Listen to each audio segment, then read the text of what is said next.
Hello everyone. तो बात करेंगे कि इसकी वैद्युत धारा के चुंबकीय प्रभाव की। आज बात होगी चुंबकत्व एवं द्रव्य, जो 3 चैप्टर होते हैं वैद्युत चुंबकत्व के। कौन कौन से? कि अगर सबसे पहले बात करी जाती है चुंबकत्व एवं द्रव्य की, फिर बात होती है वैद्युत धारा के चुंबकीय प्रभाव की, और फिर बात होती है किसकी? वैद्युत चुंबकीय प्रेरण के। ऐसे मिलकर 3 चैप्टर होते हैं। अरे कितने चैप्टर होते हैं भाई? 3 चैप्टर होते हैं। पर हम स्टार्ट करेंगे कहां से? वैद्युत धारा के चुंबकीय प्रभाव से। फिर इसके बाद वैद्युत चुंबकीय प्रेरण होगा, और लास्ट में एक थ्योरेटिकल चैप्टर होता है जहां से भी क्वेश्चन आता ही आता है। तो बड़े प्यारे चैप्टर है तीनों के तीनों। तो पहला दिन और पहला टॉपिक और पहला चैप्टर क्या? वैद्युत धारा का चुंबकीय प्रभाव। सबसे पहले हेडिंग डालेंगे यार, वैद्युत धारा का चुंबकीय प्रभाव। वैद्युत धारा का चुंबकीय प्रभाव। देखो, चुंबकीय प्रभाव बड़ा ही शानदार सा चैप्टर है, वैद्युत धारा का चुंबकीय प्रभाव। और मैं बात करूं कि यार कैसे कैसे पढ़ा जाएगा, क्या क्या चीजें इसमें होती हैं, तो उन्हीं की बातें कर लेते हैं। सबसे पहले कि यार एक बार ओवरव्यू कर लेते हैं कि यार चैप्टर कितना इंपॉर्टेंट है, कहाँ से क्वेश्चन आता है और कहाँ से नहीं आता है, कौन से टॉपिक हमें बराबर आने चाहिए, एकदम बढ़िया से इनका सुने। अगर इस चैप्टर की मैं बात करूं वैद्युत धारा के चुंबकीय प्रभाव की, तो सबसे पहले आता है ओरस्टेड साहब का नियम। ओरस्टेड का नियम, ओरस्टेड का नियम। एक बार मैं टॉपिक आपको क्लियर कर देता हूं। मोटे मोटे टॉपिक की मैं बात करने वाला हूं, कुछ छोटे मोटे टॉपिक भी बहुत सारे होने वाले हैं जिनका मैं नाम नहीं लूंगा, तो परेशान ना हो कि ये टॉपिक कब होगा, क्या होगा। वैसे आपको पता है कि सारे टॉपिक हो जाने हैं। फिर आता है बायो सावर्त का नियम। बायो सावर्त का नियम, 2 अलग अलग साइंटिस्ट के नाम पे ये नियम था।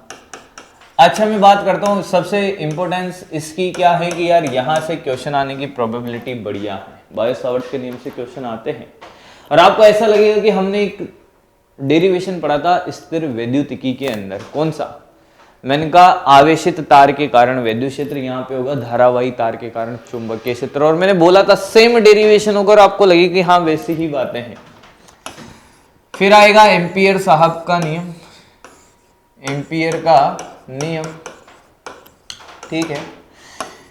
फिर एक समान वैद्युत क्षेत्र में, एक समान वैद्युत क्षेत्र में आवेश की गति,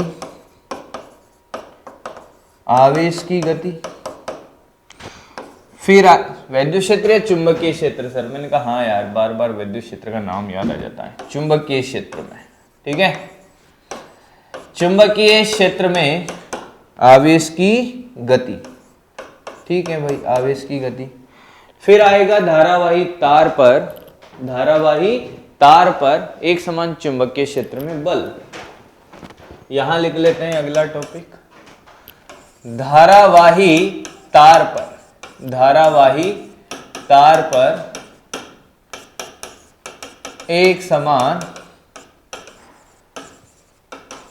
चुंबकीय क्षेत्र में बल।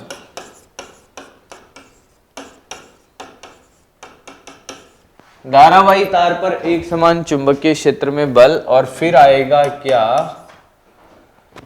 हाँ, एक और होता है, टोरॉइड होता है, सोलेनॉइड होता है। ये तो हम कहाँ पढ़ते हैं? वैद्युत धारा के चुंबकीय प्रेरण में। तो मोटे मोटे टॉपिक यही है भाई, बड़े कमाल के और प्यारे प्यारे टॉपिक है।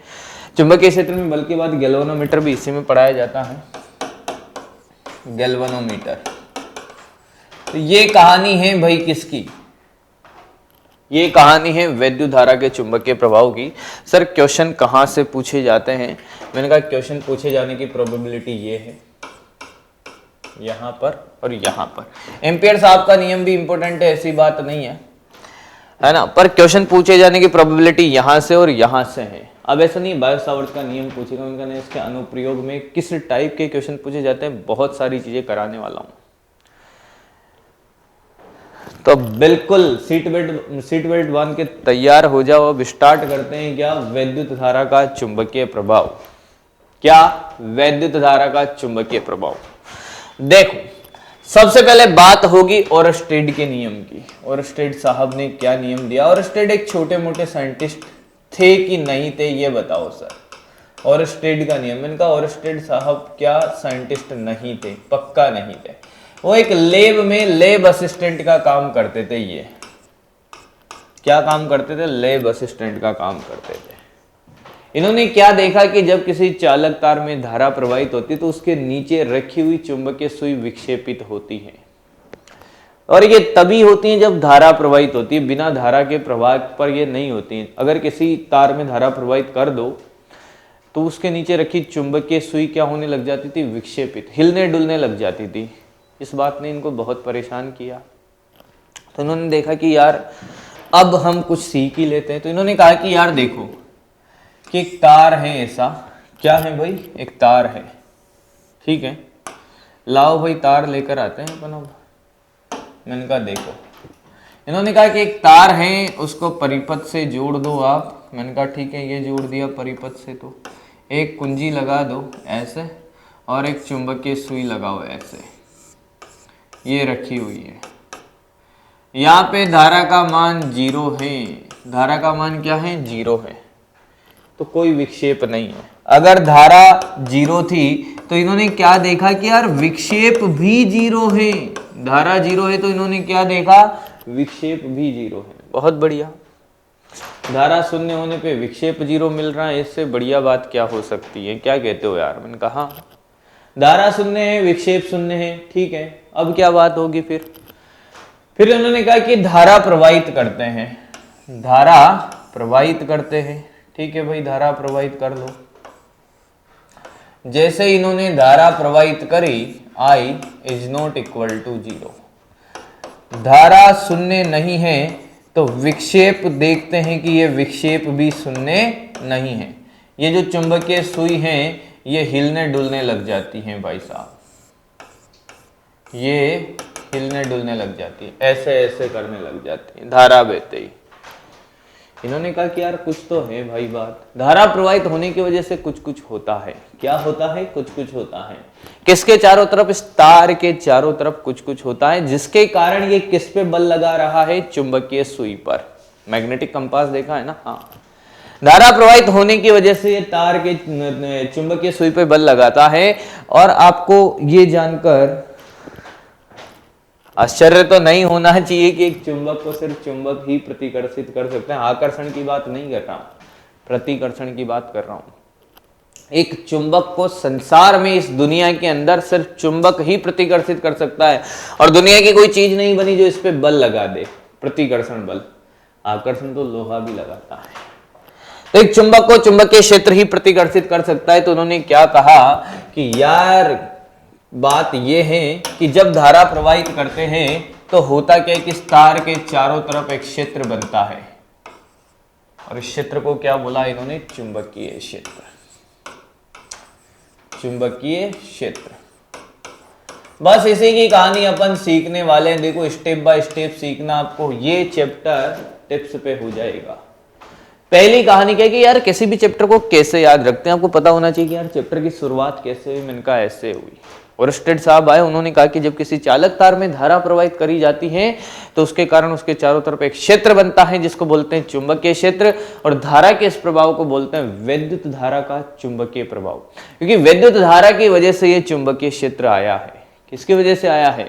वैद्युत धारा की वजह से ये चुंबकीय क्षेत्र आया है, इसलिए इसको बोला वैद्युत धारा का चुंबकीय प्रभाव। बहुत बढ़िया, बहुत सुंदर। अब ओरस्टेड साहब लैब असिस्टेंट थे। अब उनसे पूछा गया कि यार आपने ये तो बता दिया वैद्युत धारा की वजह से चुंबकीय क्षेत्र आता है, अब ये भी बता दो कि कितना आता है। बिल्कुल, ये भी बता दो भाई कितना आता है। तो उन्होंने कहा कि यार इस बात की कैलकुलेशन तो मैं नहीं कर पाऊंगा, क्योंकि इसके लिए अब गणित लगती है। क्या लगती है? गणित। आपको फिजिक्स तब ही समझ में आ सकते हैं जब आपको मैथमेटिक्स बढ़िया से आती हो, गणित आती हो थोड़ी बहुत। और गणित वाले बच्चों को ये बोलने की जरूरत नहीं है कि गणित आती है कि नहीं आती है। तो आपके लिए फिजिक्स बड़ी आसान हो सकती है, मैथमेटिक्स अगर आपको आती है। तो फिर कौन आए इसके बाद? आए बायो सावर्त और लाप्लास, 3 साइंटिस्ट आए भाई साहब। तीनों ने कहा कि अब हम करेंगे कैलकुलेशन किसकी? चुंबकीय क्षेत्र की।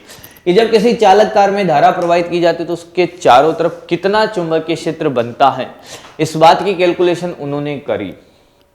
और कैलकुलेशन करने से पहले अगर मैं आपसे कहूं कि यार चुंबकीय क्षेत्र क्या है, कि चुंबकीय क्षेत्र जो इन्होंने बताया वो है तार में धारा प्रवाहित होगी, उसके चारों तरफ एक क्षेत्र बनेगा, वो चुंबकीय क्षेत्र है। या इस बात का एहसास हमें कैसे होगा कि जैसे वैद्युत क्षेत्र होता था कि किसी दूसरे आवेश को लाने पे उस पर आकर्षण या प्रतिकर्षण बल लगता है, ऐसे ही अगर चुंबक के बारे में मैं बात करूं, बेसिक नॉलेज तो आपको होगी कि चुंबक के भी दो ध्रुव होते हैं, नॉर्थ पोल और साउथ पोल। तो एक ध्रुव को लाने पर उस पर आकर्षण या प्रतिकर्षण बल लगता है जिस क्षेत्र में, वो चुंबकीय क्षेत्र है। मात्रक टेस्ला होता है। मात्रक सबकी बातें अपन उस वाले चैप्टर में करेंगे जिसमें थ्योरी पढ़ते हैं, यहाँ कोई परेशान नहीं करेगा आपको मात्रक, बस याद रखे टेस्ला होता है। टेस्ला भी साइंटिस्ट का नाम है, बहुत बढ़िया।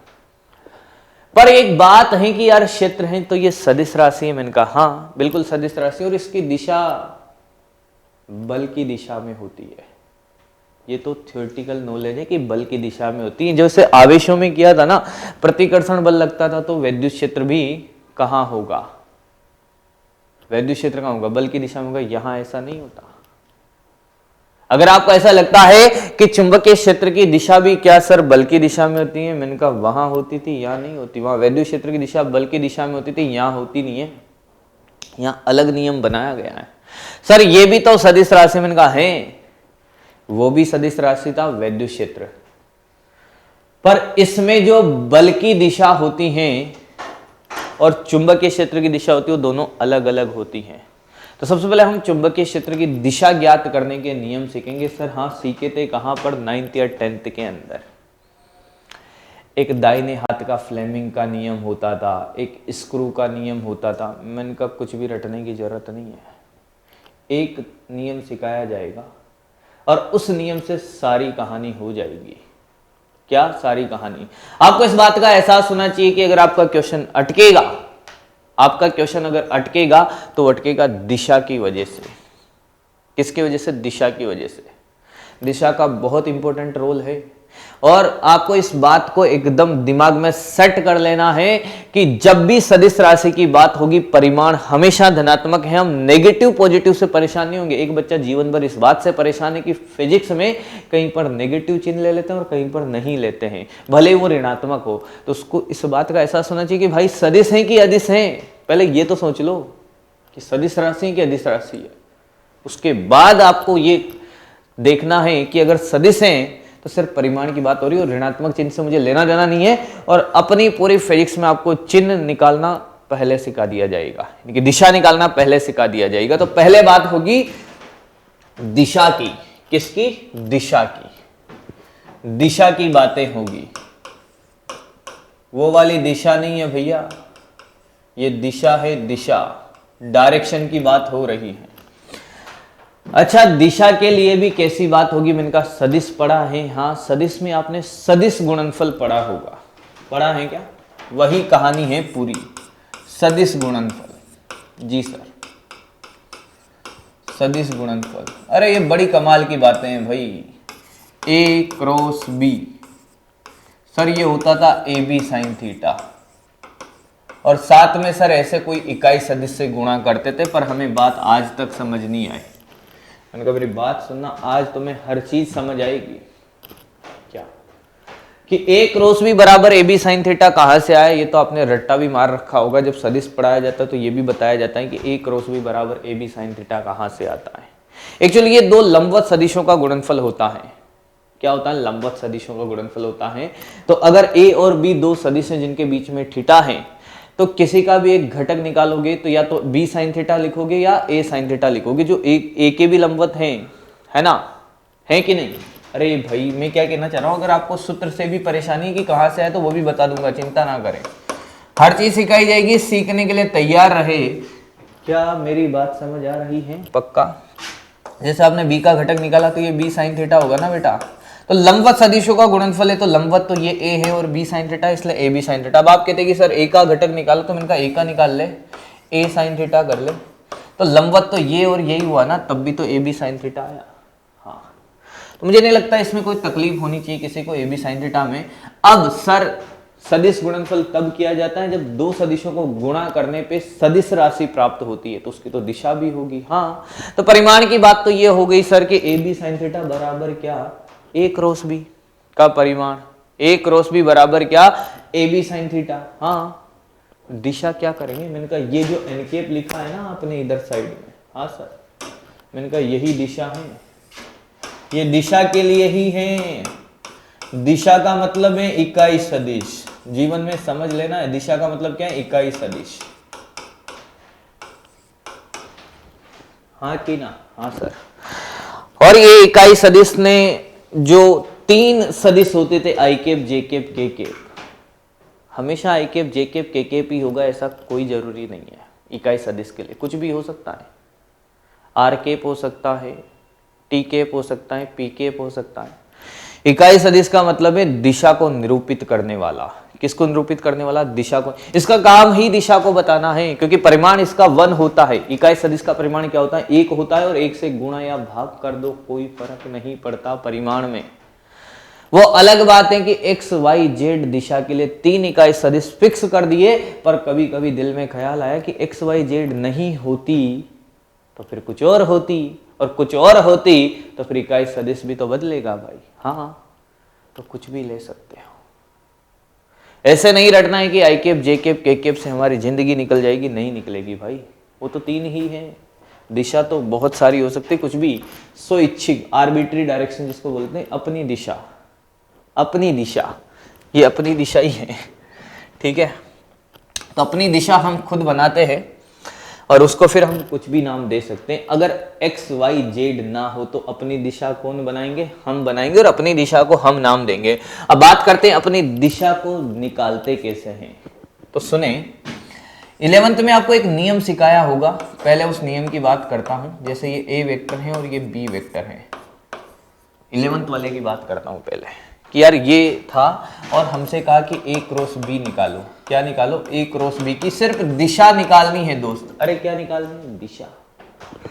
तो एक ही दिशा में अंगूठा रखते हैं ना सर, पहले 11th वाला नियम बताओ। मैंने कहा सुनो, दाहिने हाथ की हथेली का नियम बोलते हैं इसको। अरे किसका बोलते हैं, दाहिने हाथ की हथेली का नियम बोलते हैं। और ये क्या कहता है कि ए क्रॉस बी करना है, हाँ, तो जिसका दिशा निकालनी, ए क्रॉस बी की दिशा निकालनी, पहले वाला कौन की, ए, पहले वाले के ऊपर दाहिने हाथ रख दो, हथेली खोल के रख दिया। हथेली किसकी तरफ देखेगी, दूसरे वाले की तरफ, तो ऐसे रख दो। और बी से क्या कहेगी, आजा आजा, क्या कहेगी, आजा आजा, और अंगूठा कहेगा बाहर आजा, नहीं आया। ए क्रॉस बी करना है, कैसे करना है, दाहिने हाथ की हथेली के नियम से, कि ए की तरफ हाथ रखो दाहिने हाथ, और हथेली किसकी तरफ देख रही है, कि बी की तरफ, दूसरे वाले की तरफ। पहले वाले के ऊपर हाथ रखा, बी की तरफ हथेली ने देखा और कहा आजा आजा, बाहर आजा। और बाहर के लिए लेते हैं सर डॉट का चिन्ह, ये दिशा का चिन्ह है। अब बच्चा सिर्फ चुंबकीय क्षेत्र में पढ़ के आता है तो डॉट या चुंबक के लिए फिक्स कर देता है। अरे दिशा का चिन्ह है, चुंबकीय क्षेत्र का नहीं है ये, दिशा। डॉट का मतलब बाहर, बाहर, बाहर, बाहर। और आप ध्यान से देखो, बाहर का मतलब ये ऐसे, ये जो काला पेन बता रहा है आपको। और आप ध्यान से देखोगे कि ये ए के भी लंबवत है और बी के भी लंबवत है। क्या मेरी बात समझ आई, पक्का? हाँ। आपने कहा कि सर बी क्रॉस से निकाल के बताओ। मैंने कहा क्या फर्क पड़ जाएगा, मैंने क्या सिखाया कि जो पहले वाला है उसके ऊपर क्या रखो, अंगूठा रखो। क्या बात कर रहे हो सर, आप दूसरा नियम बोल रहे हो बार बार। मैंने कहा पहले वाले पे हाथ रखो, दाहिना हाथ रखो, रख दिया। किसकी तरफ देखेगा, बी की तरफ कि ए की तरफ। सोचो, कंफ्यूज नहीं होना है। बी के ऊपर हथेली रखेंगे और वो ए की तरफ देखेगी और कहेगी आजा आजा, अंदर आजा। अंगूठा क्या कहेगा, अंदर आजा, अंदर की तरफ है ना, हाँ, अंदर के लिए क्रॉस। तुम्हें आया ही नहीं, आजा आजा, बाहर आजा, और आजा आजा, अंदर आजा। ये तो सर हम 11th में करते थे, अब हम बड़े हो गए, ड्रॉपर बेच में है। हमेशा जीवन में आजा आजा, बाहर आजा, आजा आजा, अंदर आजा से काम नहीं चलेगा। काम चल जाएगा ऐसी बात नहीं, सब जगह लगता है, पर इससे भी बढ़िया टेक्निक, क्या, इससे बढ़िया नियम, उसको बोलते हैं दाहिने हाथ की हथेली का नियम। और मैं आपको बता दूं कि दाहिने हाथ की हथेली का नियम सब जगह लगता है। क्यों? क्योंकि यार हमेशा ये दोनों सदिश इस बोर्ड वाले तल में होंगे ऐसा कोई जरूरी नहीं है। एक सदिश इधर हो गया, एक इस बोर्ड के अंदर हो गया, तो फिर आजा आजा करने में तकलीफ होगी, क्योंकि हमेशा अंदर बाहर नहीं जाएगा ना, फिर किसी भी दिशा में हो सकता है। हाँ, ओके सर, तो ये आजा आजा दाहिने हाथ के हथेली का नियम तो यही भूल जाओ। वो अलग बात है कि हमने चीजें सीखी, और इससे क्या सीखा कि जो ए क्रॉस बी की दिशा या बी क्रॉस ए की दिशा है वो ए के भी लंबवत आएगी और बी के भी लंबवत। देख लो बी क्रॉस ए अंदर की तरफ में, देखो अंदर, ये बी के भी लंबवत, ए के भी लंबवत। तो एक स्टार लगा के पॉइंट तो यहां याद रखना है कि ए क्रॉस बी की दिशा ए व बी के लंबवत होती है, चाहे बी क्रॉस ए की हो या ए क्रॉस बी की हो, ए व बी के लंबवत होती है। ठीक है सर। अब देखो मैं सिखाता हूं आपको दाहिने हाथ की हथेली का नियम। दाहिने हाथ, दाहिना हाथ है भाई,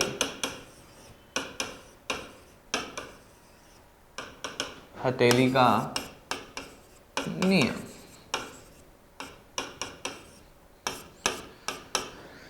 दाहिने हाथ की हथेली का नियम क्या कहता है तो सुने। दाहिने हाथ की हथेली का नियम क्या कहता है सुने।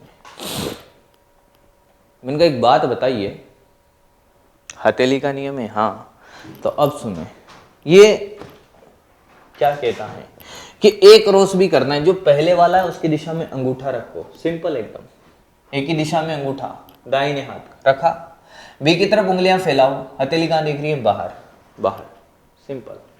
बी क्रॉस है, बी की दिशा में अंगूठा, ए की तरफ उंगलियां फैलाओ, हथेली कहां देख रही है, अंदर, अंदर, खत्म। ये चिन्ह अंदर के लिए है, ये बाहर के लिए, दिशा के चिन्ह। क्या बात समझ आई? अभी बहुत सारी प्रैक्टिस कराऊंगा, पहले लिख लो। दाहिने हाथ की हथेली का नियम क्या कहता है कि ए क्रॉस बी की दिशा निकालने के लिए जो पहले वाला उसकी दिशा में अंगूठा रखें, बी की तरफ उंगलियां फैलाए, हथेली आपको ए क्रॉस बी की दिशा बताएगी। तो ए क्रॉस बी की दिशा के लिए लिखेंगे भाई, दिशा के लिए सबकी अपनी अपनी दिशा, ए की दिशा में दाहिने हाथ का, दाहिने हाथ का अंगूठा रखें, बी की तरफ उंगलियां फैलाएं,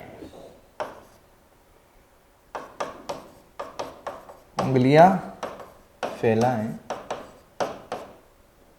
ठीक है। बी की तरफ उंगलियां फैलाएं, हथेली ए क्रॉस बी की दिशा बताएगी, हथेली की दिशा ए क्रॉस बी को बताएगी, बताएगी, बताएगी भाई, बताएगी। अब सुने, कॉपी पेन निकाल के करना स्टार्ट करें एग्जाम्पल। वैसे कॉपी पेन निकला हुआ होगा, मैं एग्जाम्पल से कहता हूँ कैसे प्रैक्टिस मारते हैं, बढ़िया दबा के, मजा आ जाएगा तुम्हें यार क्वेश्चंस को करके, और जीवन में आपको कभी तकलीफ नहीं होगी इस वाले चैप्टर में। और पहली बात जो आपको बोली कि वैद्युत चुंबकीय क्षेत्र सदिश राशि, और सदिश राशि में दिशा बहुत मैटर करती है, दिशा निकालना आना चाहिए। ऋणात्मक जिनसे हमें कोई लेना देना ही नहीं है भाई, हाँ कि ना, हाँ हाँ हाँ। आओ तो फिर एग्जाम्पल देखो, ये ए है, हाँ सर, मैंने कहा ये बी है, हाँ सर। सर बायो सावर्ट साहब का नियम कहाँ गया? मैंने कहा ये आएगा तो बायो सावर्ट के नियम में दिशा आप ऐसे निकाल लोगे चुटकियों में। एक ही बात है, पहले सिखाओ बाद में सिखाओ, सीखना तो है। चलो भाई, ए क्रॉस बी की दिशा, और आंसर कैसे देना है? मैंने कहा इस फॉर्म में, ये 1 2 3 4 5 6 7 8। चलो भाई, चलो चलो चलो। ए क्रॉस बी की दिशा, मैंने कहा डॉट। सर ए क्रॉस बी होगा क्या हमेशा? मैंने कहा ना ना ना, कुछ भी ले लो, पी ले लो, क्यू ले लो, पी क्रॉस क्यू की दिशा। चलो भाई दोनों कर दो, दोनों का आंसर इसी फॉर्म में देना। ये आपके पास ऑप्शन है, पहली वाली होगी, दूसरी वाली होगी, तीसरी वाली होगी, चौथी वाली होगी, पांचवी वाली, छठी वाली, सातवीं वाली, आठवीं वाली। तो 8 ऑप्शन है आपके पास, दोनों की दिशा निकाल के बताएं। कैसे करोगे भाई? वही तो सोचना है सर।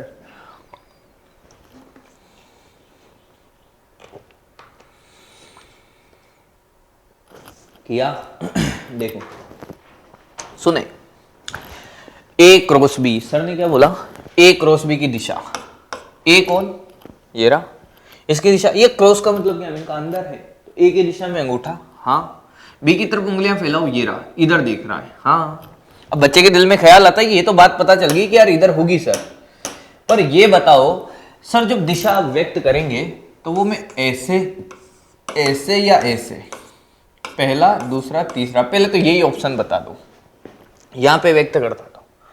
मैंने को एक बात सिखाई थी, ए क्रॉस बी की दिशा ए और बी दोनों के लंबवत है, देखो लंबवत तो यही आ रहा है, दूसरा वाला देखो, ये ए अंदर बी इधर, हाँ मतलब दिशा तो ये वाली होगी सर, ये 1 2 3 को भले ही भूल जाओ आप। अब ये दिशा कहां जा रही है भाई, देखो 7 नंबर पे, कहां जा रही है, 7 पे 7 पे, तो आंसर है 7, ए क्रॉस बी का। नहीं आया, और यहां से नहीं निकालना तो ये बना दिया, बहुत बढ़िया बात, यहां बनाते तब भी लंबवत ऐसे ही बनाते। एक बार फिर देखो, ए की दिशा में अंगूठा अंदर है, हाँ, बी की तरफ उंगलियां फैलाई, दाहिना हाथ, हाँ, बच्चा बायां हाथ चलाने लग जाता है, ये 7, पी क्रॉस क्यू, पी की दिशा में अंगूठा, क्यू की तरफ उंगलियां, कहां, इधर इधर इधर, ये लो सर, ये रहा पी क्रॉस क्यू, बहुत बढ़िया। नहीं आया, आया क्या, कौन सी दिशा, 5वें नंबर की, 5th नंबर, क्लियर, एकदम फंडा क्लियर है। एक और देख लो यार, ये क्या बहुत सारे देखेंगे अभी, ये जो कहानियां हैं, एक्स वेक्टर और ये वाई वेक्टर, चलो भाई एक्स क्रॉस वाई की दिशा में, ये बड़ी कमाल की कहानी है। मैं फिर बता दूं आपको कि अगर ये आने लग गया तो वैद्युत धारा का चुंबकीय प्रभाव ऐसे चुटकियों में होने लग जाएगा। बच्चा डरता इसलिए नहीं है कि उसको फॉर्मूले नहीं आते, आते हैं, दिशा निकालनी नहीं आती, कंफ्यूज बहुत रहता है इस वाले चैप्टर में भी और वैद्युत धारा के चुंबकीय प्रेरण में भी, विद्युत चुंबकीय प्रेरण में भी, वहाँ ज़्यादा परेशान है इससे भी, वहाँ भी सिखाई जाएगी टेक्निक लेंज वाले नियम की, चिंता ना करें, हर चीज़ सिखा देंगे। एक्स क्रॉस वाई करना है, डॉट का मतलब बाहर है, हाँ, एक्स क्रॉस वाई इधर इधर, ओहो सर क्या बात है, आया सबका पक्का, मुझे लगता है अभी जरूरत है प्रैक्टिस की। ये रहा एक्स क्रॉस वाई की दिशा 1 नंबर पे, और देखो सर मैंने कहा डॉट, डॉट ही डॉट, मैंने कहा सी क्रॉस डी, सी डी है, मैंने कहा मैंने तो उल्टा पूछ लिया आपकी बात, डी क्रॉस सी बताओ, डी क्रॉस सी बताओ, बताओ कैसे बताओ सर, ये तो चमत्कार हो गया। मैंने कहा डी की दिशा में सर अंगूठा, ये लो, और सी की तरफ उंगलियां इधर, देखो देखो देखो, थोड़ा डिफिकल्ट लग रहा है ऐसे हाथ चलाना, कोई बात नहीं, पर क्या आपने ये पढ़ा है कि A cross B equal to minus B cross है, हाँ, अगर आप ए क्रॉस बी निकाल लेते हो तो बी क्रॉस ए की दिशा उल्टी कर लोगे, क्या कर लोगे भाई, उल्टी, हाँ।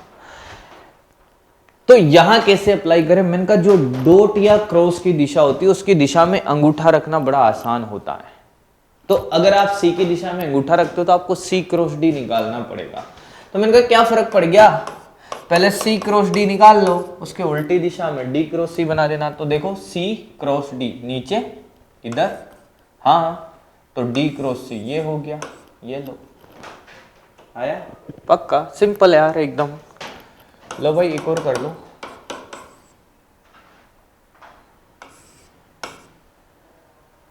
हाँ क्या लूँ, एल एम कर दो भाई, एम क्रॉस एल निकाल दो, लास्ट क्वेश्चन है ये इसका। बायो सावर्त पे आते हैं यार, मजा आ जाएगा तुम्हें यार, बायो सावर्त को पढ़ के भी जबरदस्त है टेक्निक इसकी पूरी। क्या निकालना है भाई, एम क्रॉस एल निकालना है सर, आपने सिखाया कि एल क्रॉस एम निकाल देते हैं, एल देखो अंदर है, एम इधर, ये ऊपर, ओहो क्या बात है भाई, क्या बात है, ये रहा सर, ये तो सर एल क्रॉस एम है, मैंने कहा मुझे तो ये वाला चाहिए, तो ये वाला ये रहा सर, इसके अपोजिट में, एम क्रॉस एल। क्या आपको अभी भी लगता है कि आपको ए क्रॉस बी की दिशा में कोई तकलीफ होने वाली है? कैसी भी सोच लो भाई, पक्का। इतने एग्जाम्पल कराने के बाद तो मुझे नहीं लगता कि कोई दिक्कत होगी। आपको कोई स्क्रू का नियम याद नहीं करना है, आपको कोई फ्लेमिंग का दाया बाया हाथ, अरे कुछ भी रटने की जरूरत नहीं है भाई। बोर्ड का एग्जाम नहीं है कि आपसे ये पूछा जाएगा कि फ्लेमिंग के दाहिने हाथ का नियम क्या होता है, स्क्रू का नियम क्या होता है। टेक्निक आनी चाहिए करने की। दिशा 4 ऑप्शन में आंसर देना है। बेस्ट क्या है? This is the best. इससे बढ़िया नियम आपको कहीं मिलेगा नहीं, सब जगह लगता है। बहुत बढ़िया। और क्या क्या साथ साथ में अपन इम्प्रूवमेंट करेंगे वो सीखते चलेंगे। जब घूम रही होगी धारा लूप के अंदर तो उसके लिए भी खेला सिखाया जाएगा। यहाँ तक की में कोई दिक्कत, यहाँ तक कोई तकलीफ नहीं है। आओ बात करते हैं आगे। हेडिंग डालिए बायो सावर्ट का नियम। क्या बेटा? बायो सावर्ट का नियम। बायो सावर्ट साहब ने क्या कह दिया सुने। बायो सावर्ट और लाप्लास तीनों जने आए। 11 स्टार टॉपिक है और क्वेश्चन कहाँ से कैसा पूछा जाएगा समय के साथ आपको एहसास होता रहेगा धीरे धीरे। बायो सावर्ट और लाप्लास 3 साइंटिस्ट आए। तीनों ने कहा कि यार ओरस्टेड साहब ने क्या बताया कि जब किसी चालक तार में धारा प्रवाहित की जाती है तो उसके चारों तरफ एक क्षेत्र बनता है जिसको वैद्युत क्षेत्र बोलते हैं। इन्होंने कहा कि हम तीनों मिलकर कैलकुलेशन करते हैं। लाप्लास करेक्शन पढ़ते हो ना 11th के अंदर। लाप्लास ने जो न्यूटन साहब को गलत बता के सही ठहराया था खुद को। मैंने कहा हाँ, न्यूटन साहब एक ही जगह पूरी फिजिक्स में गलत हुए थे। क्या? ध्वनि के वेग में। ध्वनि के वेग में उन्होंने बताया था कि ये समतापीय प्रक्रम है और इन्होंने लाप्लास साहब ने क्या बोला था कि ये अगर समतापीय प्रक्रम है तो साउंड का जो वेग था, ध्वनि का वेग कम आ रहा था 280 के आसपास, जबकि ध्वनि का वेग क्या होता है 340 होता है, 330 340 जो भी। तो इन्होंने कहा कि ये समतापीय नहीं, ये एडियाबेटिक हैं, ये रुद्धोष्म प्रक्रम हैं। और रुद्धोष्म प्रक्रम करने के बाद उन्होंने आंसर लगभग बराबर लेकर आ गए थे, इसलिए उसको लाप्लास करेक्शन बोला जाए। अब इनके बीच में क्या हुआ मुझे भी नहीं पता। लास्ट में 2 ही साइंटिस्ट रह गए थे, बायो और सावर्ट। तो बायो सावर्ट के नियम से इनको पढ़ते हैं। जानते हैं इन्होंने क्या किया। इन्होंने कहा कि हम उस तार के कारण वैद्युत चुंबकीय क्षेत्र की गणना करने वाले हैं जिसमें धारा बह रही है। तो उन्होंने कहा कि यार सीधा तार लिया जाए कि टेढ़ा मेढ़ा तार लिया जाए। इन्होंने कहा कि यार सीधा तार ले लेंगे तो उसको घुमा फिरा के टेढ़ा किया जा सकता है, तो हम टेढ़ा मेढ़ा तार लेते हैं। क्या लेते हैं? टेढ़ा मेढ़ा तार। ठीक है, इन्होंने एक टेढ़ा मेढ़ा तार लिया और उस कहा कि इसके कारण हम किसकी गणना कर रहे हैं? चुंबकीय क्षेत्र की। कोई भी तार ले लो, ऐसे ही कुछ भी बना लो यार, कोई फर्क नहीं पड़ता है ना। ठीक है, ऐसा तार ले लिया सर और इस तार में धारा प्रवाहित कर दी। तो उन्होंने कहा कि यार पूरे तार की वजह से छोटी सी लंबाई के कारण निकालते हैं, फिर समाकलन कर देंगे तो कुल चुंबकीय क्षेत्र आ जाएगा। मैंने कहा हाँ। तो इन्होंने एक छोटी सी अल्पांश लंबाई ली डीएल। डीएल के बारे में कहानी आपको पता होगी। डीएल कितना छोटा है, बहुत बड़ा है कि बहुत छोटा है? बहुत छोटा है सर। कितना? 0.00001, बहुत छोटा। डीएल लंबाई ली इन्होंने अल्पांश लंबाई। डीएल क्या है भाई? अल्पांश लंबाई। और इसमें प्रवाहित धारा कितनी है भाई? आई है। तो इन्होंने क्या कहा कि इस डीएल लंबाई में जो धारा प्रवाहित हो रही है और इस डीएल लंबाई के कारण कितनी दूरी पर भाई? कि सर आर दूरी पर एक बिंदु पी है। कितनी दूरी पर? आर दूरी पर। तो एक बात बताओगे मुझे कि क्या सर? मैंने कहा यार ये आर दूरी पर जो बिंदु पी है कि है सर, तो यही चुंबकीय क्षेत्र निकालना है। हाँ, मैंने कहा कितना होगा कि छोटा सा चुंबकीय क्षेत्र डी बी होगा, छोटी सी लंबाई के कारण छोटा सा चुंबकीय क्षेत्र। बहुत बढ़िया। तो आपको नहीं लगता कि ये जो डीएल की दिशा है, ये छोटी सी लंबाई है, हाँ, तो डीएल की दिशा क्या होगी? मेरी बात ध्यान से सुने कि आपको एक एक चीजें जो भी बोल रहा हूं बिल्कुल टू द पॉइंट बात हो रही है और जितने भी वर्ड में बोल रहा हूं सब कुछ याद रखने हैं। ये जो डीएल लंबाई है इसकी दिशा क्या होती है? उनका जो धारा की दिशा होती है पूरे चुंबकीय क्षेत्र में।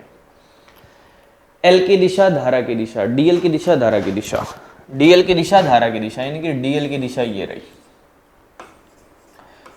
डीएल की दिशा धारा की दिशा में, तो भी लिख लेंगे इंपॉर्टेंट पॉइंट अपन।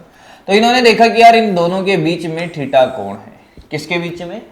धारा की दिशा, यानी कि डीएल लंबाई की धारा की दिशा और डीबी चुंबकीय क्षेत्र, ये आर, सॉरी नॉट चुंबकीय क्षेत्र, आर की दिशा के बीच में कोण थीटा है। अब इन्होंने एक्सपेरिमेंट करना स्टार्ट किया, लैब के अंदर प्रयोग करना स्टार्ट किया और इन्होंने क्या पाया?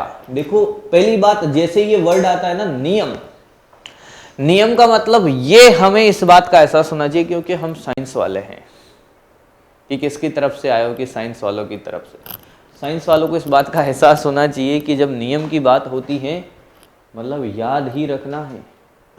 और फिर भी कोई चैलेंजिंग है, बायो सावर्ट साहब को चैलेंज देना चाहता है तो लैब के अंदर जाओ, अपनी ज़िंदगी के बेहतरीन साल वहाँ पे गुजारो और फिर इनको या तो गलत साबित करो या फिर पूरा इनका एक्सपेरिमेंट करो और सीख के आओ।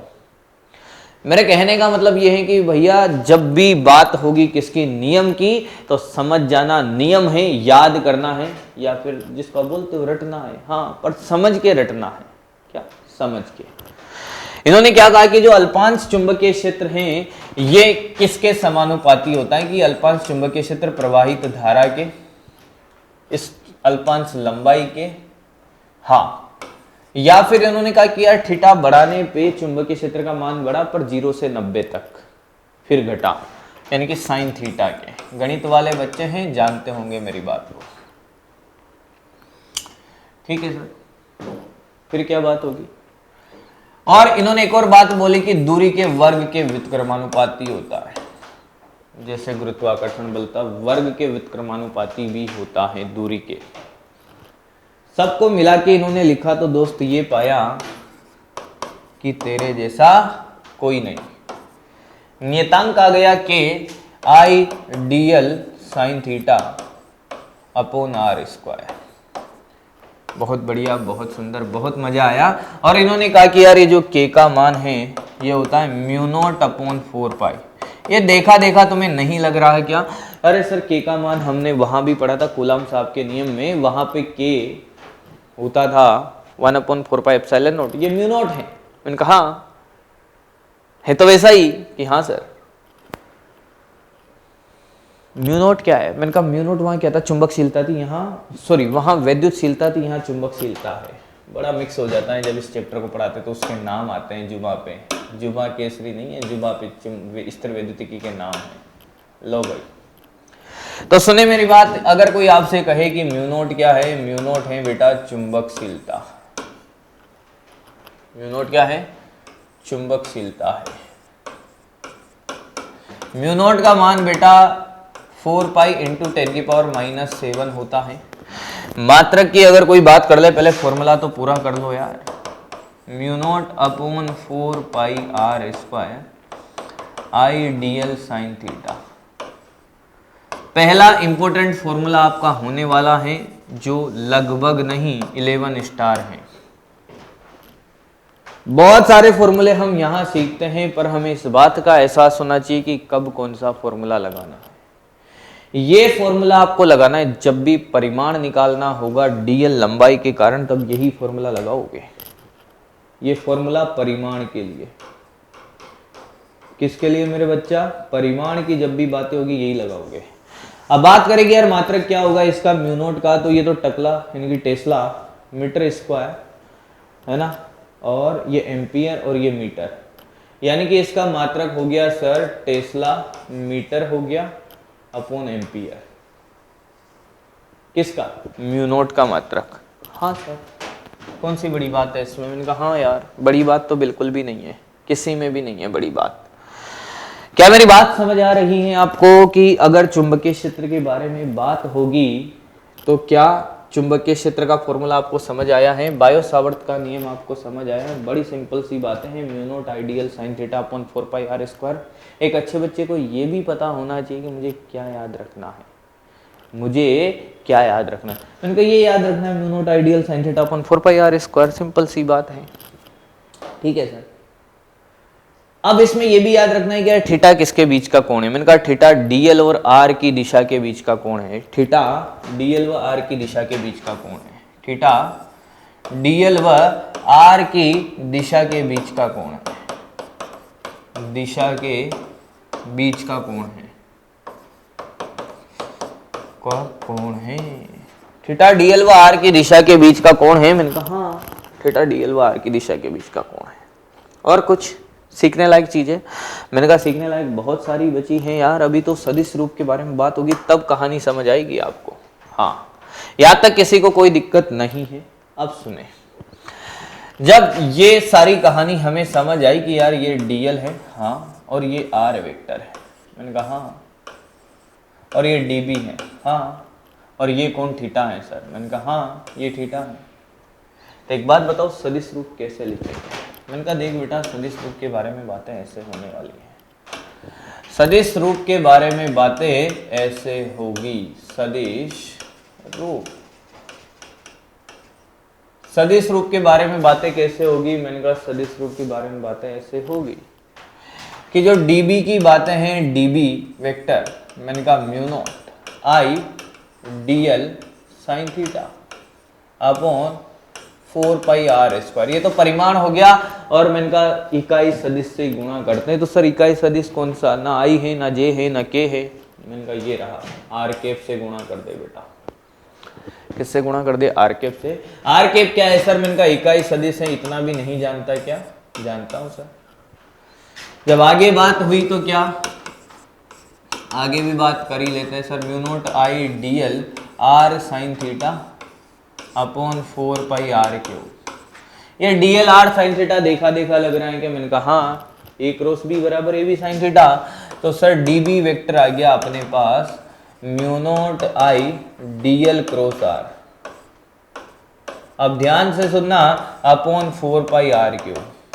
ये सदिश रूप सिर्फ दिशा ज्ञात करने के लिए है, दिशा के लिए।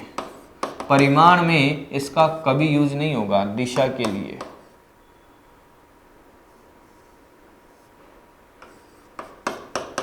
और दिशा का खेला सिखा दिया, ए क्रॉस बी कैसे निकालते, तो डीएल क्रॉस आर कैसे करेगा। दिशा बताओ भाई, यहाँ पे हम अंदर बाहर। सर डीएल की दिशा ये रही, डीएल की दिशा ये रही, डीएल की दिशा में अंगूठा, आर की तरफ उंगलियां फैलाई, अंदर, अंदर के लिए सर क्रॉस, तुम्हें आया ही नहीं। डीएल की दिशा क्या होती है? जो धारा की दिशा होती है। मैंने कहा यही बिंदु यहां होता तो यार ये ऐसे क्यों, तो सर देखो डीएल क्रॉस आर बाहर, यानी कि डॉट, दैट्स इट। आया पक्का? सोच लो, दिशा निकाल ली सर हमने परिमाण निकाल लिया। हाँ, मैंने कहा अब वो टॉपिक आने वाला है जो हम बिल्कुल एज इट इज पढ़ के आए हैं। कहाँ पर? मैंने कहा हम पढ़ के आए हैं स्थिर वैद्युतिकी के अंदर। अरे किसके अंदर? स्थिर वैद्युतिकी के अंदर। और स्थिर वैद्युतिकी में जो टॉपिक हम पढ़ के आए हैं एज इट इज टॉपिक है, कौन से वाला सर? वहां पढ़ा था सीमित लंबाई के आवेशित तार के कारण चुंबकीय क्षेत्र की वैद्युत क्षेत्र। तो यहाँ क्या होगा? सीमित लंबाई के धारावाही तार के कारण चुंबकीय क्षेत्र। और एक अच्छे बच्चे को लगेगा कि यार ये तो वही चीज चल रही है, सारे इंपॉर्टेंट पॉइंट वही होने वाले हैं। देखो क्या, आओ बात करते हैं क्या टॉपिक, हेडिंग डालेंगे सारे बच्चे। देखो क्या, सीमित लंबाई के धारावाही तार के कारण, और इसको 11 स्टार दे देना भाई, यहां से क्वेश्चन आता ही आता है। वहां से नहीं आया स्थिर वैद्युतिकी में तो यहां से आएगा। सीमित लंबाई के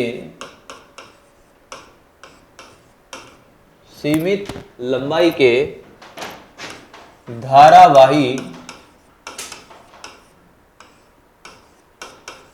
तार के कारण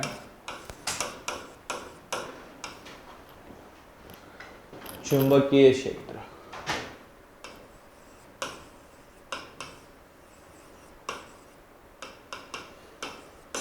सीमित लंबाई के धारावाही तार के कारण चुंबकीय क्षेत्र।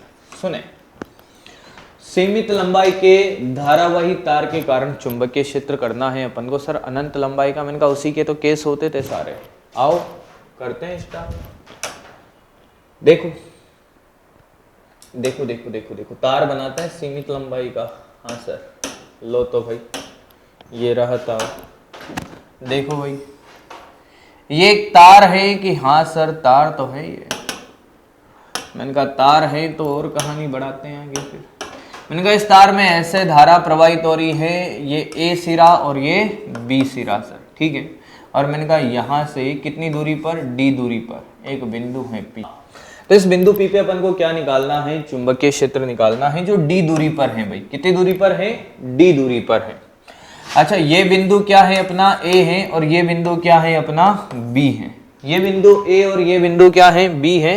अब आप एक बात बताओ यार कैसे निकालोगे। तो बायो सावर्ट साहब ने हमसे क्या बोला कि यार इस बिंदु P पर चुंबकीय क्षेत्र निकालने के लिए छोटी सी अल्पांश लंबाई लेनी पड़ेगी। क्या लेनी पड़ेगी भाई, छोटी सी अल्पांश लंबाई लेनी पड़ेगी। ठीक है भाई, अल्पांश लंबाई ले लेते हैं अपन, अल्पांश लंबाई लेते हैं। देखो देखो देखो देखो देखो देखो लेते हैं, अल्पांश लंबाई लेते हैं। तो यार y पे जाके हमने क्या किया, यहाँ से dy लंबाई की एक छोटी सी अल्पांश लंबाई ले ली। अब इस dy लंबाई से कितनी दूरी पर, r दूरी पर ये बिंदु P है। तो अगर ये कोण अगर थीटा है तो एक बात बताओ, पहले तो इस चुंबकीय क्षेत्र की दिशा निकालो। अरे क्या निकालो, दिशा। तो चुंबकीय क्षेत्र की दिशा क्या, कि dl की दिशा क्या थी, dl की दिशा ऊपर की तरफ है सर, जो धारा की दिशा होगी। मैंने कहा ठीक है, तो dl क्रॉस r करेंगे तो dl क्रॉस r अंदर की तरफ है सर, ठीक है। तो जो छोटा सा चुंबकीय क्षेत्र होगा वो क्या लिखा जाता था, तो फॉर्मूला क्या बताया था कि परिमाण निकालने के लिए सूत्र कौन सा यूज करना है, mu naught I D L sine theta upon 4 pi r square. Mu naught I D L sine theta upon 4 pi r square. ठीक है भाई, mu naught I D L sine theta upon 4 pi r square. अब देखो dl क्या है भाई, कि sir dy है। मैंने कहा r क्या है, r दिख रहा है सर। और थीटा क्या है, क्या यही थीटा है, नहीं, थीटा होता था r और dl की दिशा के बीच का कोण। तो ये थीटा, ये 90 90 माइनस थीटा, तो ये क्या 90 प्लस थीटा। तो ये db बराबर अगर आप लिखना चाहो तो क्या लिखोगे, mu naught I D L sign 90 plus theta. Sir dl लिखे कि dy, मैंने कहा dy लिख दो अब तो, 4 पाई आर स्क्वायर। ठीक है सर।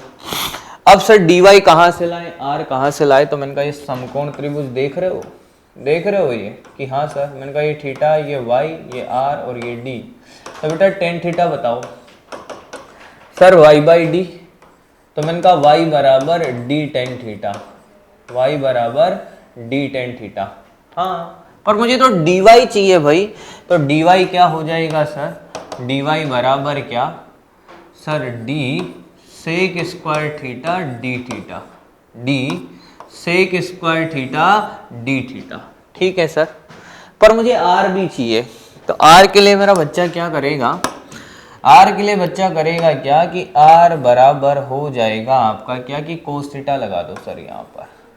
कोस थीटा आधार बटे कर्ण। भाई साहब ये d ये वाला है जो यहाँ लिखा हुआ है। ठीक है सर, तो d बाई r, तो r बराबर डी सेक थीटा। यहां तक कोई तकलीफ किसी को कैसी भी रखें, मान रखें सारे इसमें। हाँ सर, मैंने कहा देखो dB बराबर क्या, हाँ mu naught I D L sign, dl नहीं सर dy है। मैंने कहा हाँ यार, देखो थोड़ी जगह बनाते हैं अपन, क्योंकि जगह की अपन को जरूरत पड़ने वाली है। dB बराबर क्या, mu naught I D Y, dy की जगह क्या लिखेगा बेटा, d सेक स्क्वायर थीटा। लिखते चलो भाई d थीटा, और ये साइन 90 प्लस थीटा हो जाएगा कोस थीटा। अरे गणित वाले है ना, हाँ सर। और मैंने कहा ये d square sec square theta. अब देखो क्या वैल्यू सही रखी है, हाँ सर। मैंने कहा d ने d को मार दिया, और ये हो गया mu naught I upon 4 pi d। ये गया, देखो ये भी गया sir, cos theta D theta. मैंने कहा इसी का तो समाकलन करना है, इधर तो b हो जाएगा, और थीटा की लिमिट बताओ। मैंने कहा अब यार बताना पड़ेगा क्या, अब भी बताना पड़ेगा, या आपको आता है कि हाँ क्या ये वैसा ही लग रहा है। हाँ, मैंने कहा कलर दूसरा यूज करते ताकि आपको मजा आए, अच्छा लगे। ठीक है, मैंने कहा इस a सिरे और b सिरे से कोण लेते हैं। कोण कहाँ से नापते हैं, d से। मैंने कहा अगर ये वाला कोण थीटा 2 ले लो, हमने वहां थीटा 1 लिया था, e की बात है, कुछ भी ले लो। अगर ये कोण थीटा 2 ले लो और ये वाला कोण कितना ले लो, थीटा 1। कितना ले ले बेटा, थीटा 1। आप ध्यान से देखोगे थीटा 2 एंटी क्लॉकवाइज है, ये क्लॉकवाइज है। ठीक है, तो यहां चलूं तो यहाँ पे, यहां से कोण नाप रहे हैं ना, हाँ तो यहाँ जीरो है, जीरो से पीछे आएगा तो minus theta two, minus theta two से जीरो और जीरो से भी थीटा वन। तो लिमिट क्या हो गई बेटा? सर ये भी बताने वाली बात है, थीटा माइनस थीटा टू से थीटा वन। सर ये बी हो गया, ये म्यू नोट आई upon 4 pi d cos theta का साइन थीटा हो गया। लिमिट रखोगे तो बेटा आएगा sign theta one plus sine theta to. तुम्हें चमका ही नहीं आया, क्योंकि ये माइनस माइनस को क्या कर देता है? प्लस कर देता है। एक ही बात है, क्या कहानी समझ आई है? सर वहां दो सूत्र आते थे, मैंने कहा यहाँ एक ही है, यहाँ एक ही है। अच्छा एक बात बताओ सर, इतना सारा डेरिवेशन अपन ने किया, हाँ मैंने कहा डेरिवेशन नहीं करता तब भी डायरेक्ट फॉर्मूला बता देता और आपको हर बात समझ में आ जाती, क्योंकि वहां पे पूरा डेरिवेशन कराया था, पर मुझे लगता था कि यार डेरिवेशन के बिना फील नहीं आएगा, इसलिए कराया। अब देखो यार, हमारे काम की क्या चीज़ है कि एक अच्छे बच्चे को ये भी पता होना चाहिए कि इतना कुछ सिखाने के बाद सर हमें क्या उसमें आना चाहिए। मैंने कहा तुम्हें बस यही आना चाहिए। देखो क्या कि यार ये वाला कोण थीटा टू है, हाँ सर थीटा वन, ये वाला कोण थीटा टू है, हाँ ये ए सिरा और ये बी सिरा, ये दूरी डी है, और यहाँ पर जो चुंबकीय क्षेत्र है dB, धारा ऐसे जा रही है तो चुंबकीय क्षेत्र की दिशा तो आप जानते हो अंदर है। तो dB का सूत्र पहली बात आपको ये आना चाहिए, mu naught I upon 4 pi D sine theta one plus sine theta two. बहुत बढ़िया, बहुत सुंदर। ये फॉर्मूला आपको याद होना चाहिए, साथ में इसके सारे इंपॉर्टेंट पॉइंट जो हमने कहाँ सीख लिए हैं, हमने सर स्थिर वैद्युतिकी में ही सीख लिए हैं। क्या? डी तार की लंबाई के लंबवत दूरी है। सीखते चलो अब और लिखते चलो साथ साथ में, लंबवत दूरी है। थोड़ी स्पीड इसलिए है क्योंकि यार ये रिपीट टेलीकास्ट चल रहा है। ठीक है सर। थीटा वन व थीटा टू कहाँ से नापे गए हैं, कहाँ से मेजर किए गए? डी से। थीटा वन व थीटा टू डी से लिए हैं विपरीत दिशा में। विपरीत दिशा में है कि नहीं है? है। अगर समान दिशा में हो तो क्या खेल था कि एक को ऋणात्मक लेंगे। यदि समान दिशा में हो, समान दिशा में हो तो एक को ऋणात्मक लेंगे, ऋणात्मक लेंगे। तुम्हें आया ही नहीं? क्या बात समझ में आई है? डी तार की लंबाई के लंबवत दूरी है, theta one theta two D से लिए गए हैं विपरीत दिशा में। यदि समान दिशा में हो तो एक को ऋणात्मक लेंगे। बहुत बढ़िया, बहुत सुंदर। और कुछ? मैंने कहा बस इतने पॉइंट आते हैं, काम चल जाएगा। दिशा का नियम आपको आता ही है? हाँ सर। अब सुने, अब सुने, याद करने की कहानी यही है। इसको TMR सेक्शन में डाल देना, शॉर्ट नोट्स के अंदर अगर ये रहेगा तो बेटर है। अब देखो, वहां पे भी पढ़ा था अनंत लंबाई का तार, यहाँ पे भी पढ़ते हैं। पहला क्या? अनंत लंबाई का, अनंत लंबाई के धारावाही तार के कारण,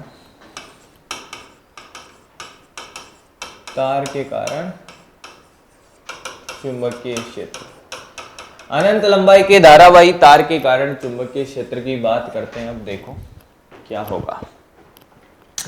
मैंने कहा अगर बात अनंत लंबाई की है तो क्या सच में अनंत लंबाई का होता है कि कुछ बात अलग है? कि सर ये तुलना है। क्या है ये? तुलना। वैसे अनंत लंबाई के तार को ऐसे बनाया जाता है कि इसकी जो लंबाई है वो बहुत ज़्यादा है डी की तुलना में, यानी कि डी छोटा है। वही अनंत लंबाई का तार है सर। मैंने कहा वही अनंत लंबाई का तार है। तो यार यहाँ से समांतर रेखा जाएगी क्या? ये तो बताने की जरूरत नहीं है। क्या सेम कहानी है? हाँ सर। मैंने कहा ये थीटा वन, हाँ ये थीटा टू। क्या आप जानते हो थीटा वन थीटा टू 90 हो गया? हाँ सर। डी डी है? हाँ सर। तो मैंने कहा चुंबकीय क्षेत्र कि sir mu naught I upon 4 pi D sign 90 plus sign 90। तुम्हें दूर दूर तक समझ आया है? बहुत बढ़िया।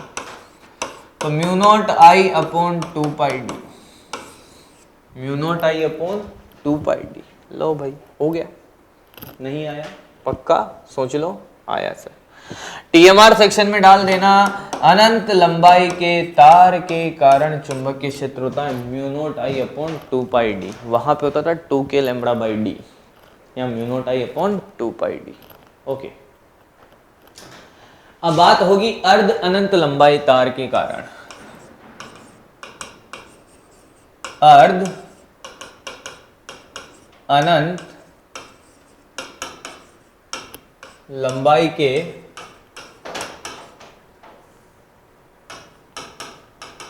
तार के कारण, अर्ध अनंत लंबाई के तार के कारण क्या कहानी होगी, सुने सुने सुने सुने सुने।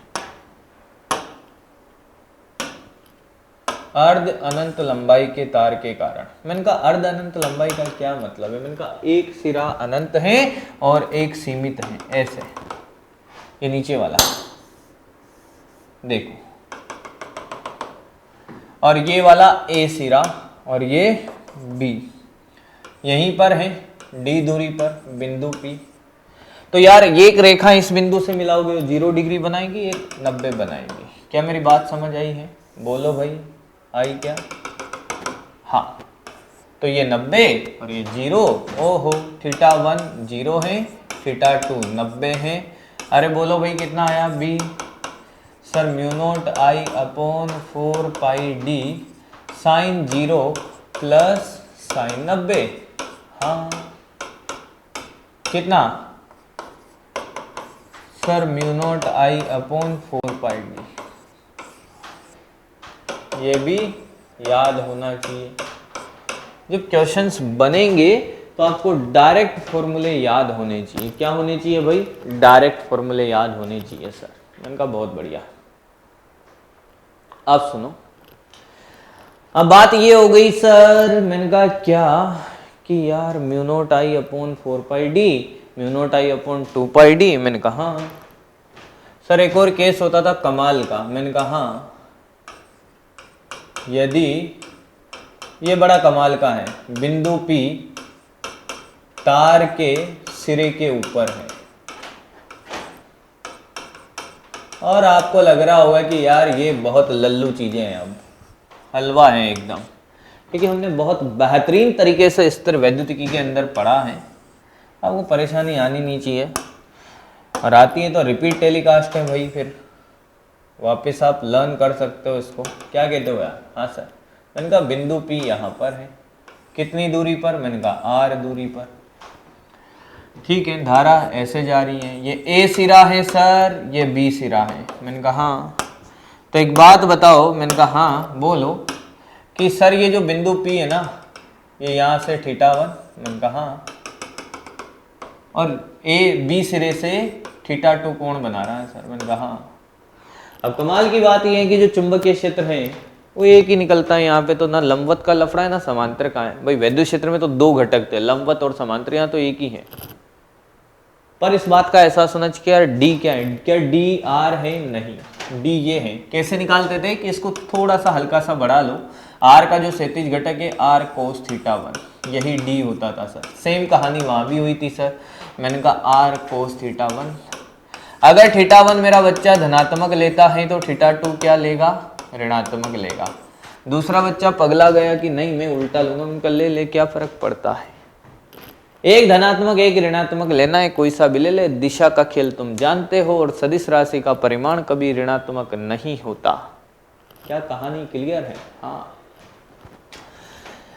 तो जब चुंबकीय क्षेत्र में मान रखोगे mu naught I upon 4 pi r cos theta 1 और sine theta 1 minus sine theta 2, तो मैं दूर दूर तक समझ आ रहा है।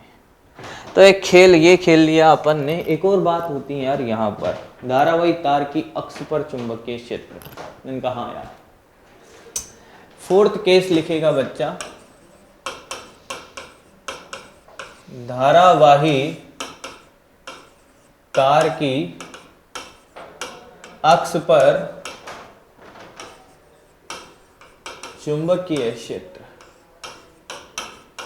धारावाही तार की अक्ष पर चुंबकीय क्षेत्र। मैंने कहा हाँ, धारावाही तार की अक्ष पर चुंबकीय क्षेत्र कैसा? मैंने कहा ऐसा देख।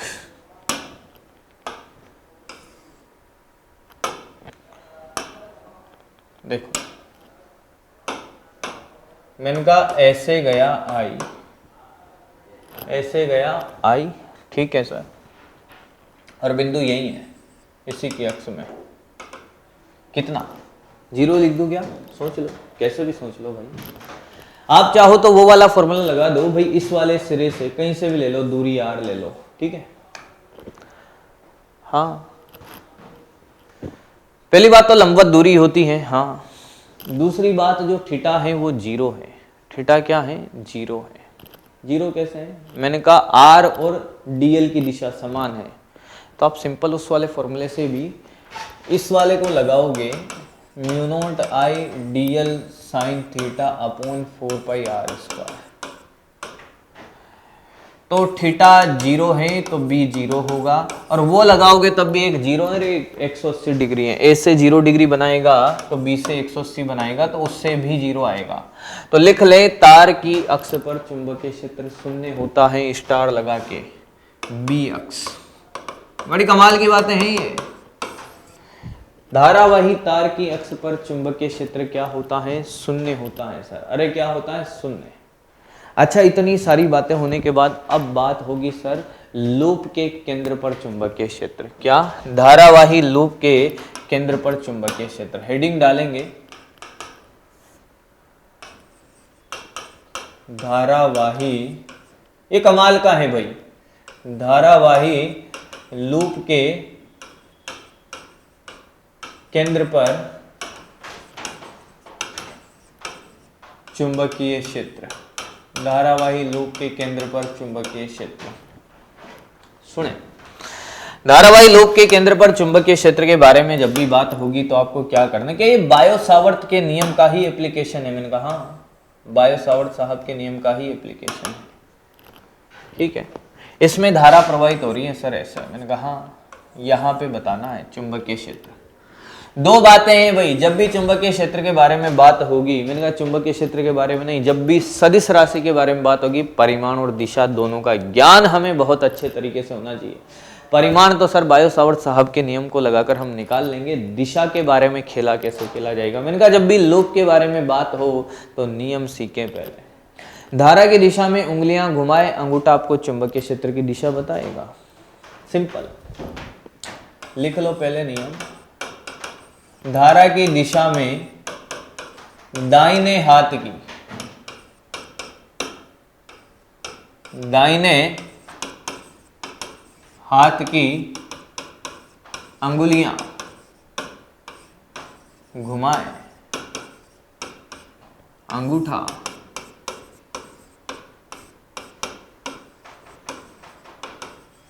चुंबकीय क्षेत्र की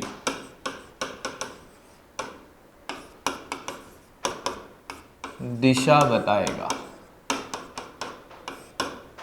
लो भाई, धारा की दिशा में उंगलियां घुमाए, अंगूठा आपको चुंबकीय क्षेत्र की दिशा बताएगा। तो देखो चुंबकीय क्षेत्र की दिशा कहाँ होगी? अंदर होगी। ऐसे घूम रहा होता तो बाहर होती, ठीक है। तो यहाँ क्या होगी? अंदर। अंदर के लिए क्या? क्रॉस। दिशा पे ही बातें कर लो सर, पहले तो कर लेते हैं, दिशा पे बात कर लेते हैं। चलो देखो, ऐसे मैंने कहा बाहर, डॉट डॉट, नहीं आया, कहानी क्लियर है, पक्का। परिमाण निकाल लेते हैं हम। परिमाण के बारे में क्या बात होगी? तो मैंने कहा सुनो, आओ, समझो, सीखो, सीखते रहो। ये रहा सर। मैंने कहा हाँ, ऐसे धारा बह रही है। मैंने कहा हाँ। बायो सावर्त साहब ने क्या बोला कि छोटा सा अल्पांश लो। मैंने कहा ले लो dl, और dl की दिशा क्या होगी सर? इधर जो धारा की दिशा है, कहाँ निकालना है कि यहाँ। तो मैंने कहा इन दोनों के बीच की दूरी dl और ये कि सर ये d है। मैंने कहा ये r हो गया त्रिज्या के बराबर। हाँ, तो मैंने कहा जब परिमाण के बारे में बात होगी तो फॉर्मूला कौन सा लगाएगा कि म्यू नॉट आई dl sign theta upon 4πr²। Theta क्या है, dl और r के बीच का कोण, मैंने कहा तो 90 है, ये तो 90 है, और r क्या है कि कैपिटल R है। ठीक है सर, समाकलन करो फिर वैल्यू डाल के। मैंने कहा देख मेरा बच्चा, म्यू नॉट आई dl साइन 90 1 हो गया और ये 4πr² हो गया। ठीक है सर, समाकलन कर दे तो ये b हो गया, ये mu naught I upon 4πr², हाँ, और dl का l हो गया, हाँ, पर लंबाई कितनी है लोग की 2πr, तो यह नहीं लिखेगा क्या 0 से 2πr, लिखेंगे सर। तो मैंने कहा लिख दूं ना, लिख दो सर, कोई फर्क नहीं पड़ता। 4πr², अरे 2πr, अरे क्या आया मेरे यार, ये देखो सर 2πr नहीं सर 2r। इनका बहुत बढ़िया सीख रहा है, मतलब डबल स्टार फॉर्मूला है, लर्न करना है, TMR में जाएगा।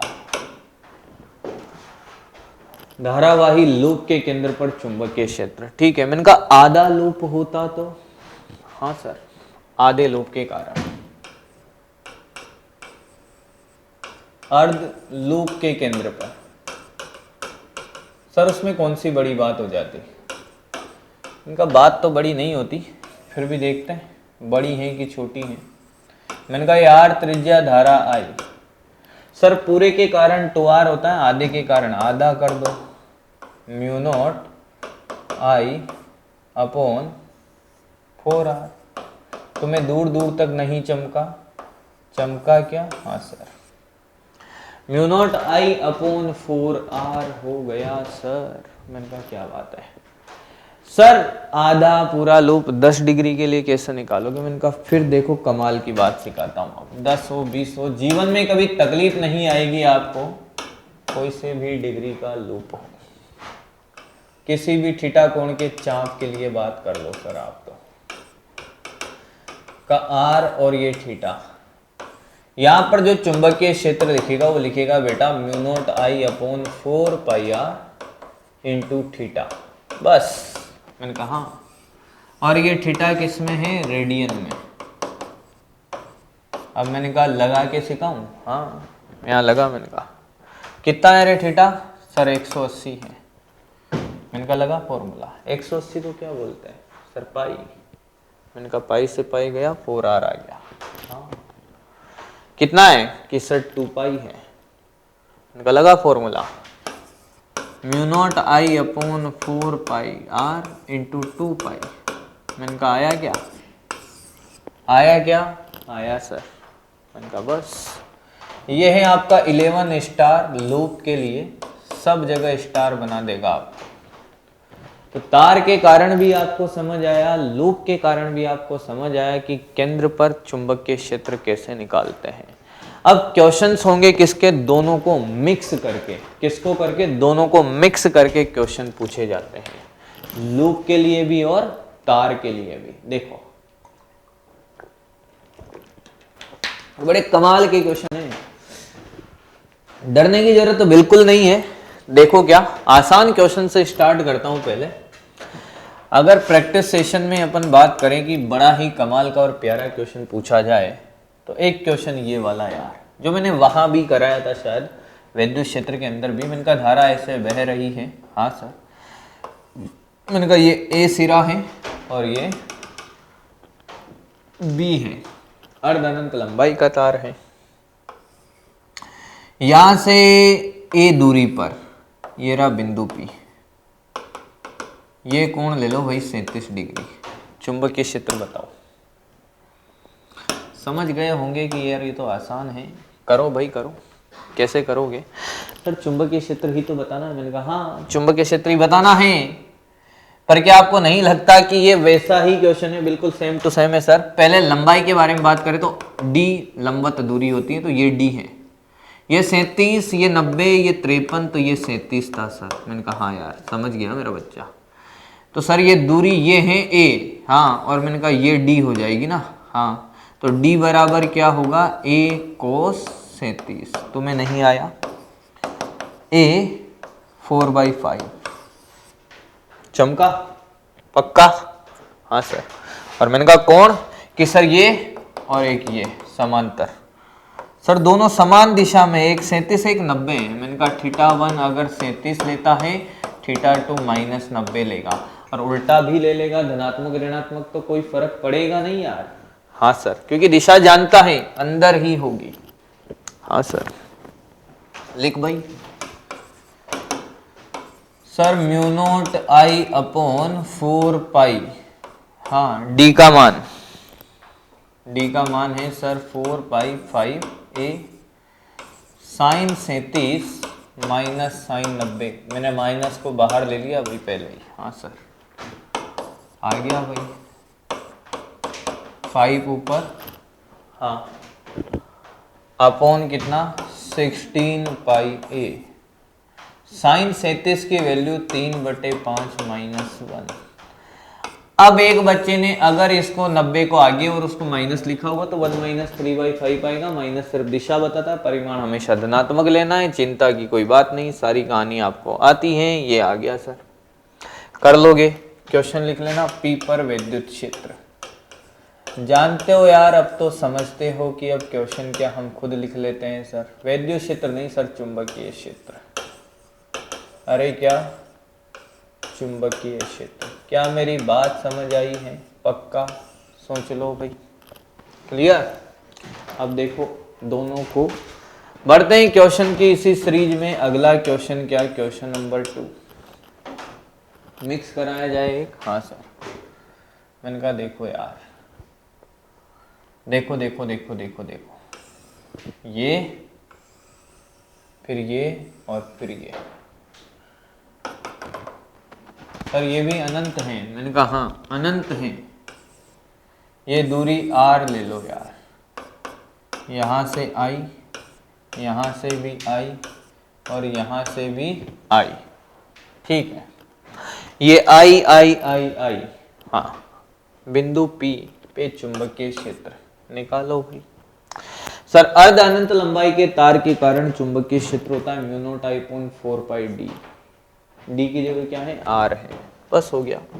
नंबरिंग कर दिया करो, अगर आपको तकलीफ हो ऐसे क्वेश्चंस में तो ऐसे नंबर दे दिया करो। ये पहला, ये दूसरा, ये तीसरा। क्योंकि बात बेटा परिमाण से नहीं चलेगी, दिशा की भी जरूरत पड़ेगी। तो पहले परिमाण निकाल लो कि सर देखो B1 μ0I/4πr।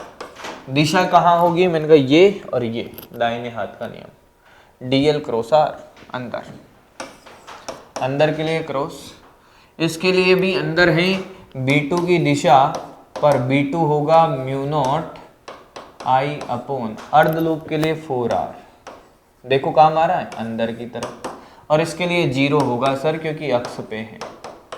नहीं आया, दोनों को जोड़ दो, कुल चुंबकीय क्षेत्र आ जाएगा। समान दिशा में है इसलिए जुड़ जाएगा। क्या बात समझ आई? पक्का बोलो भाई।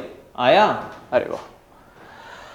अब देखो एक और कमाल का क्वेश्चन, लगभग आपको सब जगह मिलेगा, सभी लोग कराते हैं इस क्वेश्चन को। ये वाला,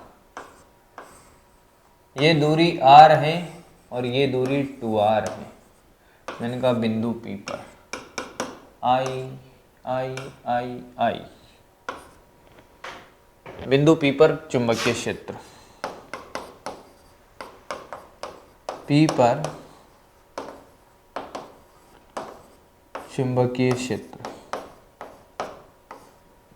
कैसे करोगे? सोचो। कैसे करोगे भाई? सोचो। आसान तो है सर। मैंने कहा हाँ आसान तो है यार। सर पहले आपने कहा कि नंबरिंग कर दो। मैंने कहा नंबरिंग कर दो भाई। पहले क्या कर दो? नंबरिंग। कितने तार हो गए? मैंने कहा 1 2 3 और 4। पहले वाले के कारण कि 0, क्योंकि अक्ष पर है। मैंने कहा दूसरे वाले के कारण आधा लूप है, त्रिज्या r है और चुंबकीय क्षेत्र अंदर है। नहीं आया।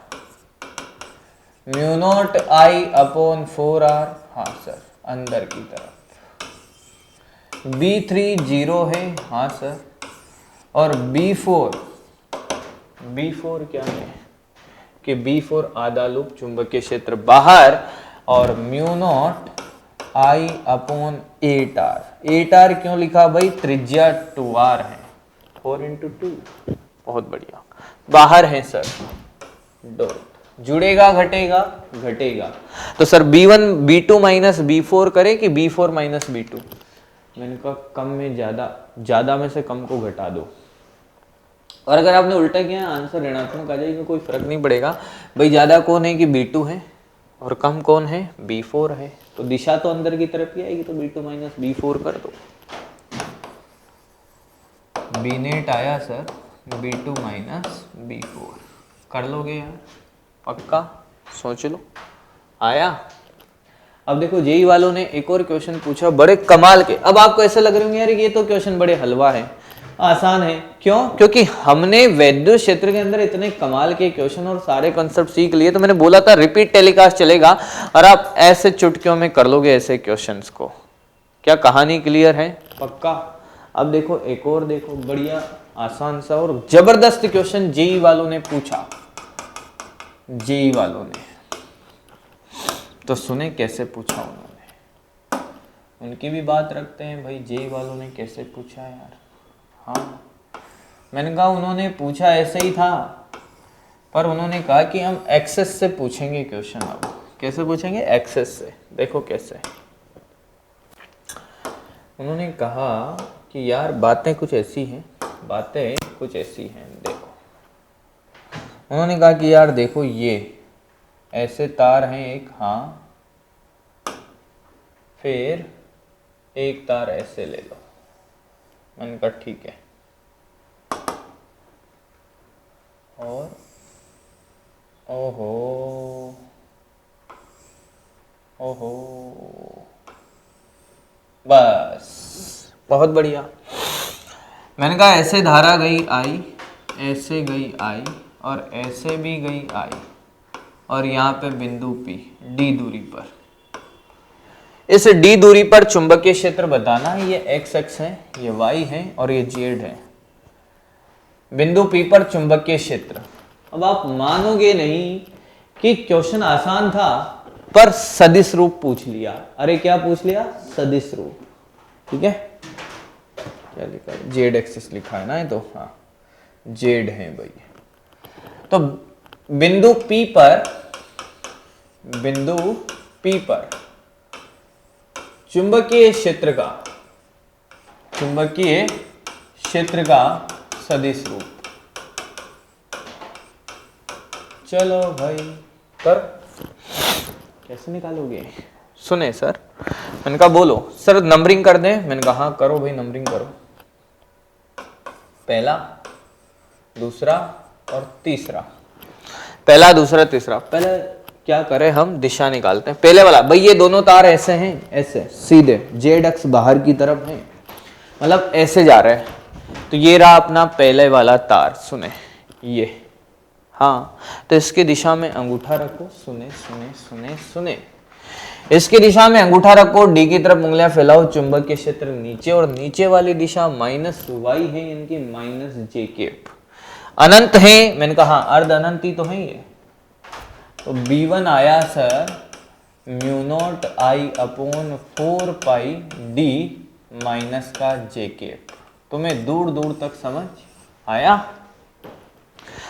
आधा लूप है, चुंबकीय क्षेत्र अंदर की तरफ माइनस के केप, जेड अक्ष है ना अंदर, हाँ तो आधे लूप के कारण mu naught I upon 4 D minus के केप, इसके लिए मैंने कहा ये बाहर, ये बाहर, ये भी नीचे है सर, तो सर B3 सेम होगा B1 के जैसा, mu naught I upon 4 pi D, कौन सा D, 4 पाई D जे केप माइनस का, आया क्या पक्का, सदिश रूप है, जोड़ दो खेला खत्म, क्लियर है क्या, तीनों को जोड़ दो यार, B1 vector plus B2 vector plus B3 vector, I cap J cap में आपका आंसर आएगा, कमाल का और बेहतरीन कॉन्सेप्ट अपन ने सीखा आज की क्लास में। क्लियर है? बायो सावर्त का नियम सीखा। बायो सावर्त के नियम से अर्ध अनंत लंबाई का तार हो, अनंत लंबाई का तार हो, लूप हो, बहुत सारी चीज़ें अपन ने आज सीखी। तो अब मिलेंगे अपन अगले लेक्चर के अंदर। Thank you.